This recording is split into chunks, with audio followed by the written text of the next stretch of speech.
Pois vamos continuar logo coa mesa redonda na que se van a presentar os traballos de dous exalumnos do Máster de Sustentable de Terra, Xestión Sustentable da Terra e do Territorio, que conozco como Máster de Xo.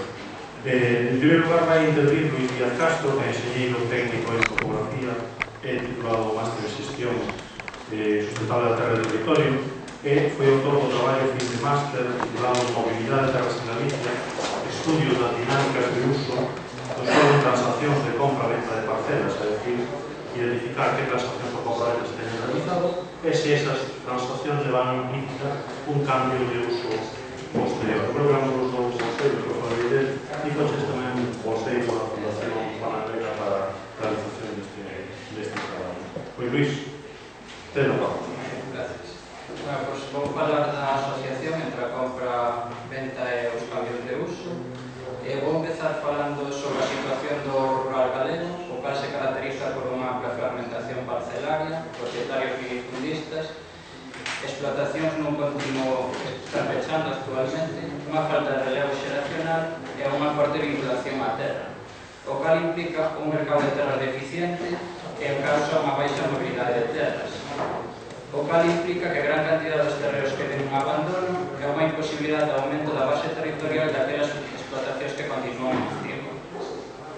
Entón, existe unha necesidade da modificación das estruturas de tenencia da terra para aumentar a base daquelas explotacións, frear o abandono e aumentar a mobilidade de terras. E surxen diferentes iniciativas como é o proxecto de investigación, propiedade, mobilidade da terra e valorización territorial, impulsado pola Fundación Juana de Ledo. Tamén o Banco de Terras de Galicia, o cal pretende regular o uso e aproveitamento dos terreos con vocación agraria mediante o arrendamento, co obxectivo de evitar o seu abandono e a polas a disposición daquelas explotacións que necesitan a terra con fins agrícolas, gandeiros ou forestais. Entonces, os obxectivos desta investigación o obxectivo principal era determinar en que medida a existencia dun mercado de terras por medio de transaccións de compra-venda influe no cambio de uso, analizar os cambios de uso producidos no período 2008-2011 e determinar a magnitude, superficie e a dirección dos cambios de uso ocorridos nas parcelas nas cales existe un mercado, unha transacción de compra-venta de terra respecto a aquelas nas que non existe unha transacción. Entón, a área de estudio queda definida a partir da base de datos das comunicacións de transaccións de compra-venta facilitadas por o Banco de Terras de Galicia, o cal era obrigatorio por a Lei 7/2007 de medidas administrativas e tributarias para a conservación da superficie agraria útil do Banco de Terras, a cal posteriormente foi derogada por a 6/2011 de mobilidade de terras. Para ello fíxose unha distribución aleatoria de transaccións de compra-venta, as cales se distribúen sobre os concellos que foran declarados en zonas de especial interés agrícola no ano 2007. En canto aos materiais empregados, empregáronse a base de datos de transaccións de compra-venta facilitadas por o Banco de Terras, as ortofotos do PNOD do 2007-2008 e do 2010-2011 para detectar os cambios nese período.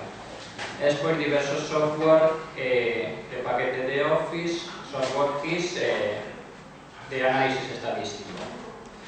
En canto a metodoloxía, en primeiro lugar, fixose un diseño e obtención da mostra de datos tanto para as parcelas de obxecto de compra-venta como as parcelas que chamaremos do universo general, que é unha mostra aleatoria distribuída. Despois, a fotointerpretación de uso das parcelas, tanto para o ano 2008 como para o 2011, e a partir de aí detectar os cambios. Tratamento de datos e construcción de matriz de cambio para determinar as direccións de cambio e, finalmente, un procesado dos datos.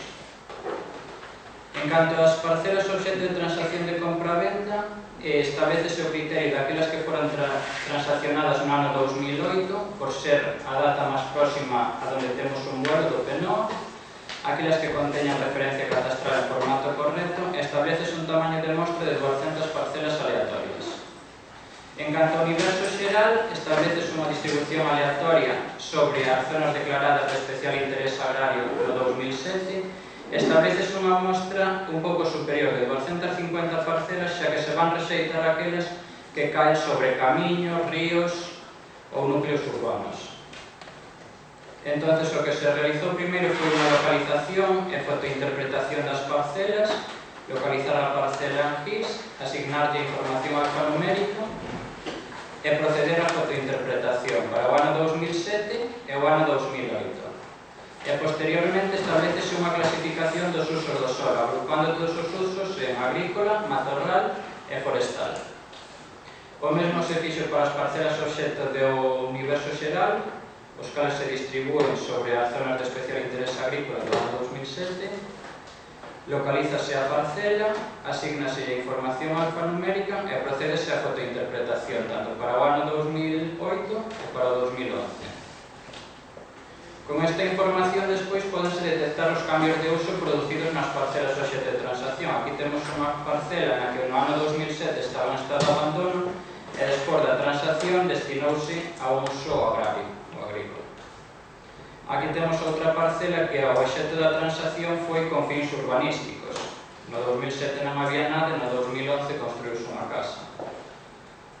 En canto aos resultados, fíxose un test de proporcións, o cal nos permite detectar a magnitud dos cambios na cuberta do solo para o período de análisis e detectouse que un 14,83% das parcelas obxecto de transacción de compra-venta cambiaron de uso, mentras que a mostra aleatoria do universo xeral solamente cambiaron de uso un 1,53%.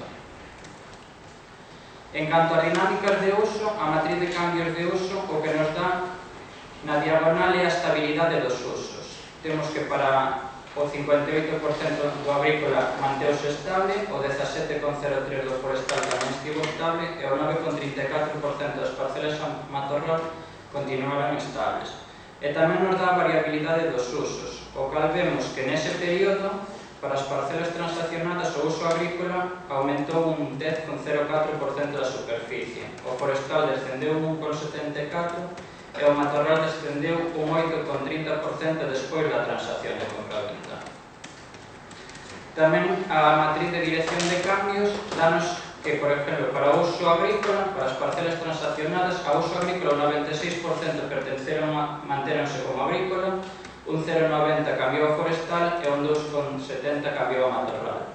Pero os cambios máis significativos aparecen nas parcelas transaccionadas a uso forestal, donde o 79,49 mantuvo-se a uso forestal, pero un 20,51% desas parcelas cambiaron a un uso agrícola e ninguna a matorral.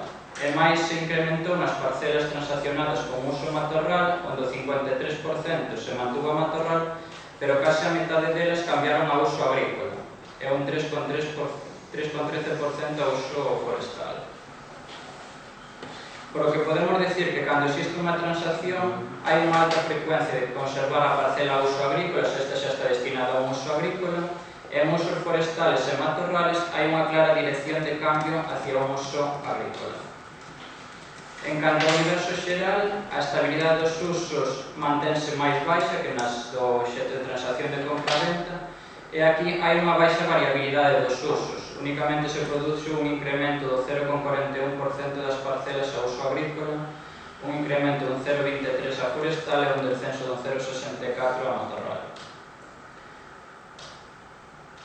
E a dirección dos cambios de uso é próxima ao 100%, apenas hai cambios de uso. O 98% das agrícolas mantéñense como agrícola, de forestal o 98,28% síguense mantendo como forestal e o 97,96% de matorral. Por lo que hai unha estabilidade próxima ao 100% e non hai cambio prácticamente de uso. Entón, se facemos unha comparativa, vemos que para as parcelas obxecto de transacción de compra-venta sí que había cambio de uso despois da transacción de compra-venta e as do universo xeral mantéñense estáticas. Entón, como conclusións, podemos destacar que a existencia da mobilidade de terras por medio de transacción de compra-venta implica con frecuencia un cambio de uso, mentras que as do universo xeral permanecen máis estáticos. E a mobilidade de terras prodúcese principalmente en parcelas destinadas a uso agrícola, un 60,99%, fronte a un 21,43% correspondente ao uso forestal e un 17,58% correspondente a matorral. Durante o período establecido nesta investigación para o 2008-2011 prodúcese un incremento da superficie agraria útil, sendo este do 10,04% nas parcelas obxecto de transacción de compra-venta, mentras que o incremento do 0,41% solamente nas parcelas do universo xeral. E detectase nas parcelas transaccionadas unha clara dirección de cambio de usos non agrarios a usos agrarios, un 2,68% da superficie forestal cambia a usos agrarios e un 8,05% da superficie matorral cambia a uso agrícola. E moitas gracias e agradecer unha vez máis a financiación do proxecto á Fundación Zona de Rima. Sí, por facer un máster que se resulta de utilidade, esa é a nosa función como entidade non educativa. Agora toca allí e despois temos o